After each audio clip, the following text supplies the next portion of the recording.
आसमान में काले घने बादल छाए हुए हैं। बिजली रह रहकर कड़क रही है और हल्की बारिश की बूंदें जगदीश के कच्चे घर की छत पर गिर रही हैं। अचानक दरवाजे पर एक जोरदार लात पड़ती है। सेठ धनीराम अपने 2 चमचों कालू और लाला के साथ अंदर घुस आता है। अरे ओ जगदीश, कान के पर्दे फट गए हैं क्या तेरे? सुनाई नहीं दे रहा? मैंने कहा अभी के अभी ये घर खाली कर, सामान उठा और अपने इस रोते हुए कुंबे को लेकर यहाँ से दफा हो जा। तूने 1 साल से फूटी कौड़ी भी ब्याज की नहीं दी है। अब बहुत हुआ तेरा नाटक, अभी के अभी निकल यहाँ से। सेठ जी, भगवान के लिए ऐसा मत कीजिए। बाहर का मंजर तो देखिए, अभी तो बारिश शुरू हुई है और आसमान कैसे गरज रहा है। इस तूफान भरी रात में मैं अपनी पत्नी और इन छोटे छोटे बच्चों को लेकर कहाँ जाऊंगा?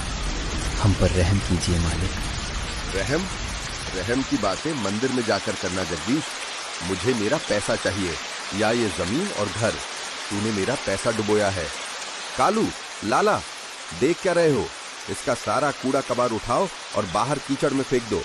1 मिनट भी ये यहाँ नहीं रुकना चाहिए। बारिश थोड़ी देर के लिए रुक जाती है, लेकिन हवा तेज चलने लगती है। कालू और लाला घर के अंदर घुसकर जगदीश का सारा सामान, पुराने पीतल के बर्तन, फटे हुए बिस्तर, अनाज की आखिरी पोटली, सब बाहर कीचड़ में फेंक देते हैं। वे जगदीश और उसके परिवार को भी धक्का देकर घर से बाहर निकाल देते हैं। मालिक, मुझे बस थोड़ा सा समय और दे दीजिए। बारिश के कारण मेरी पूरी फसल बर्बाद हो गई, वरना मैं खुद आपके घर आकर पैसा दे देता। आप बड़े आदमी हैं, गरीबों पर इतना जुल्म मत कीजिए। देख जगदीश, मेरी 2 शर्तें हैं। या तो तू चुपचाप अपनी वो हाईवे वाली जमीन मेरे नाम कर दे, या फिर पूरी जिंदगी के लिए मेरा गुलाम बन जा। तुझे और तेरे परिवार को मेरे यहाँ मुफ्त में काम करना होगा। बोल, क्या मंजूर है? मालिक, आप उस छोटी सी जमीन का क्या करोगे? वो तो मेरे पुरखों की निशानी है। उसी से मेरे परिवार की दाल रोटी चलती है। अगर वो भी छिन गई तो हम भूखे मर जाएंगे। प्लीज मालिक, वो जमीन मत मांगिए। मैं दिन रात मेहनत करूंगा, पर जमीन नहीं दे पाऊंगा।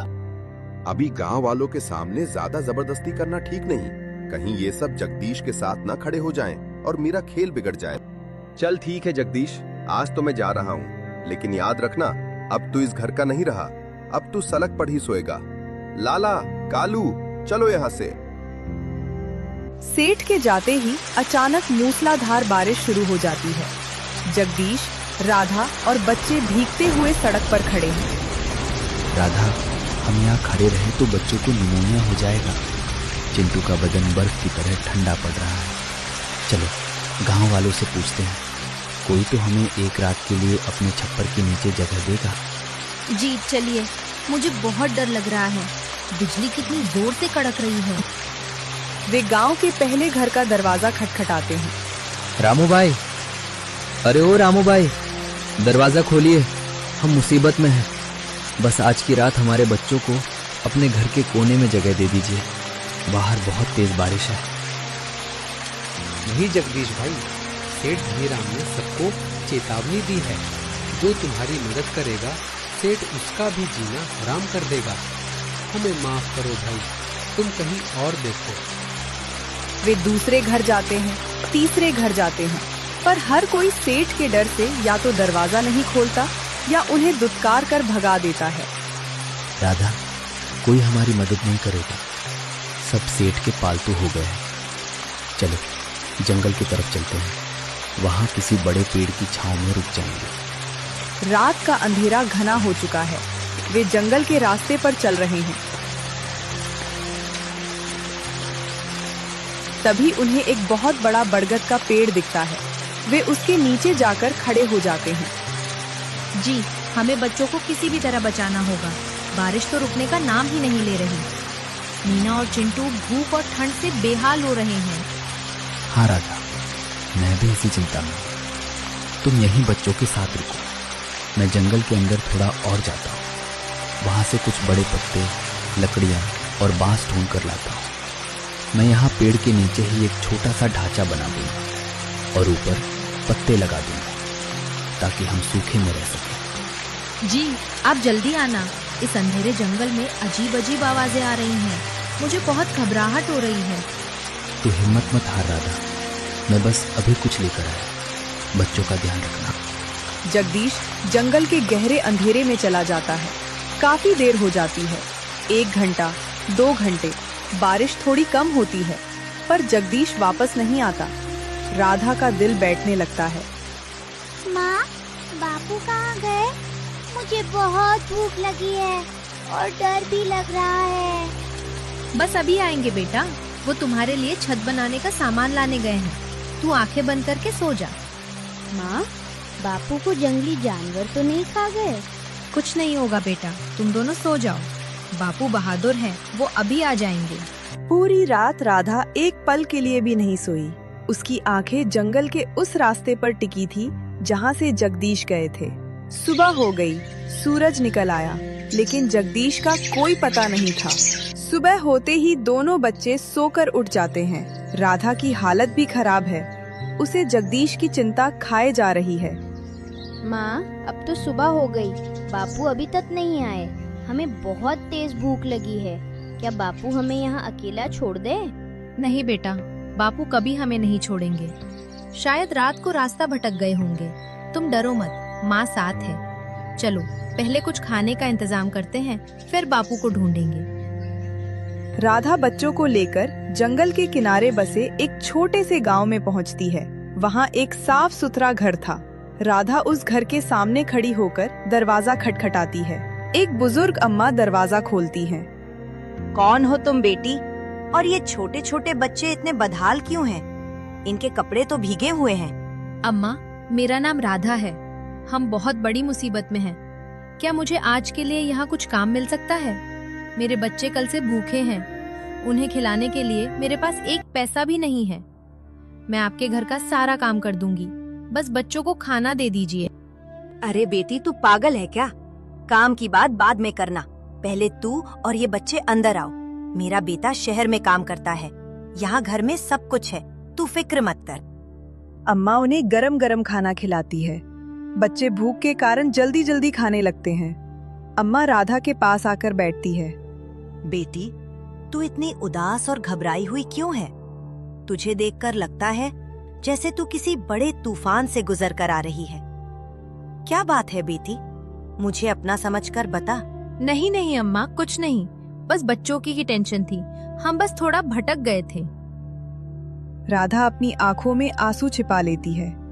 उसे डर है कि अगर उसने सच बताया तो शायद ये अम्मा भी उसे घर से निकाल दें।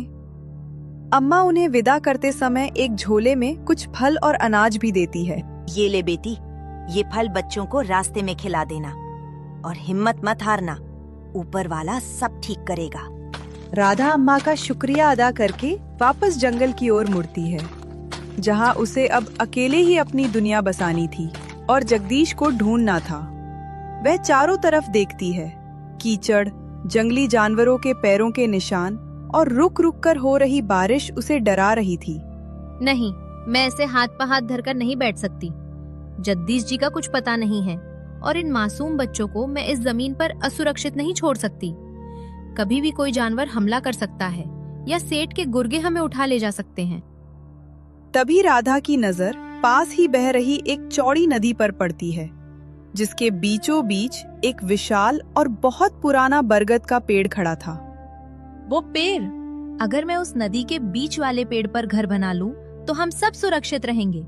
पानी के कारण कोई जानवर वहां नहीं जा पाएगा और जमीन का कोई दुश्मन भी वहां पहुंचने से पहले 100 बार सोचेगा। हाँ, मुझे यही करना होगा। राधा अपनी कमर कस लेती है। वह जंगल से मजबूत बांस काटती है और उन्हें लताओं से बांधकर एक नाव जैसा बेड़ा तैयार करती है। मीना, चिंटू, तुम दोनों यहाँ बैठो। मैं इस बांस के बेड़े से उस पेड़ तक जाऊंगी। तुम बस प्रार्थना करो कि मैं कामयाब हो जाऊं। राधा मेहनत करती है। वह बेड़े पर बैठकर बांस की चप्पू से नदी के बीच वाले पेड़ तक पहुंचती है। वह दिन भर कड़ी मेहनत करती है। ऊंची टहनियों पर बांस बिछाती है, मजबूत रस्सियों से उन्हें बांधती है और ऊपर से बड़े बड़े पत्तों की छत बना देती है। शाम होते होते एक सुंदर और सुरक्षित पेड़ घर तैयार हो जाता है। देखो बच्चों, अब हम यहाँ रहेंगे। मीना, तू बड़ी है, अपने छोटे भाई का पूरा ध्यान रखना। मैं अब तुम्हारे बापू को ढूंढने जा रही हूँ। जब तक मैं ना आऊं, ये लकड़ी का दरवाजा अंदर से बंद रखना और कोई भी आवाज आए बाहर मत झांकना। माँ, आप डरना मत, मैं चिंटू को संभालूंगी। आप बस बापू को जल्दी लेकर आना। हाँ बेटी, मैं उन्हें लेकर ही वापस आऊंगी। राधा बच्चों को सुरक्षित करके फिर से गांव की ओर भागती है। वह हर गली, हर चौराहे पर पूछती है, पर कोई कुछ नहीं बताता। थक कर वह सेठ धनीराम की हवेली के पीछे वाले रास्ते से गुजर रही होती है। मुझे एक बार सेठ के घर के पास भी देखना चाहिए, क्या पता उसने ही मेरे पति को कहीं छुपा रखा हो। जैसे ही राधा हवेली की पिछली दीवार के पास पहुंचती है, उसे अंदर से एक जानी पहचानी कराहने की आवाज आती है। सेठ जी, मुझे छोड़ दीजिए। मेरी पत्नी और बच्चे मेरा इंतजार कर रहे होंगे। ये तो जगदीश जी की आवाज है, तो इसका मतलब सेठ ने उन्हें अगवा किया है। राधा हिम्मत करके हवेली के मुख्य द्वार पर पहुंचती है। सेठ का एक चमचा दरवाजा खोलता है। राधा उसे धक्का देकर सीधे अंदर उस कमरे में घुस जाती है जहां से आवाज आ रही थी।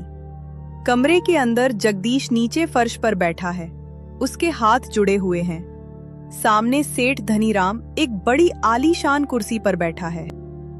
जी, आप यहाँ? और ये सब क्या हो रहा है? इन्होंने आपको यहाँ क्यों बिठा रखा है? राधा, तुम यहाँ कैसे पहुंची? ये सेठ और इसके आदमी मुझे कल रात जंगल से उठा लाए थे। ये मुझे घर नहीं जाने दे रहे। सेठ जी, ये क्या बदतमीजी है? आपने मेरे पति को कैद क्यों किया है? क्या अब आप लोगों को अगवा भी करने लगे? अरे राधा, अगवा बगवा कुछ नहीं, मैं तो बस अपने पुराने दोस्त जगदीश से बात कर रहा था। देख जगदीश, तेरी पत्नी भी आ गई। अब ज्यादा नखरे मत कर और चुपचाप इन कागजों पर अपने दस्तखत कर दे। मुझे तेरी वो हाईवे वाली जमीन चाहिए। अगर दस्तखत नहीं किए तो याद रखना, तेरी जिंदगी को मैं यहीं इसी कमरे में नरक बना दूंगा। राधा, ये मेरे पुरखों की जमीन चाहता है, मैं इसे कैसे दे दूं? ये हमारे बच्चों के भविष्य का सवाल है। जी, मेरी बात सुनिए। जमीन तो हम फिर से बना लेंगे, मेहनत करेंगे तो सब वापस आ जाएगा। पर अगर आज आपको कुछ हो गया तो हम सब जीते जी मर जाएंगे। दे दीजिए इन्हें वो जमीन, हमें बस आप सलामत चाहिए। ठीक है सेठ, ले ले मेरी जमीन, पर याद रखना, गरीबों की आह तुझे कभी सुखी नहीं रहने देगी। जगदीश कांपते हाथों से कागजों पर दस्तखत कर देता है। सेठ कागज छीनकर खुशी से झूम उठता है। कालू, दरवाजा खोल, इन कंगालों को बाहर निकालो, अब मेरा काम हो गया है। राधा जगदीश को सहारा देकर हवेली से बाहर लाती है। जगदीश बहुत कमजोर हो गया है। राधा उसे सीधे जंगल की ओर नदी के किनारे ले जाती है। राधा, हम इस नदी के पास क्यों आए हैं? हमारे पास तो अब कुछ नहीं बचा, न घर न जमीन। हम कहाँ सोएंगे? जी, उस पेड़ की तरफ देखिए। जगदीश देखता है कि नदी के बीच वाले पेड़ पर एक सुंदर सा घर बना हुआ है। अरे राधा, ये क्या है? ये घर तुमने बनाया? वो भी नदी के बीचों बीच? जी, ये हमारा नया घर है, नदी के बीच बना पेड़ घर। यहाँ हमें किसी सेठ का डर नहीं है और ना ही किसी जंगली जानवर का। यहाँ हम अपनी मेहनत से नई जिंदगी शुरू करेंगे। राधा, तुम वाकई बहुत महान हो। तुमने डूबते हुए परिवार को किनारा दे दिया।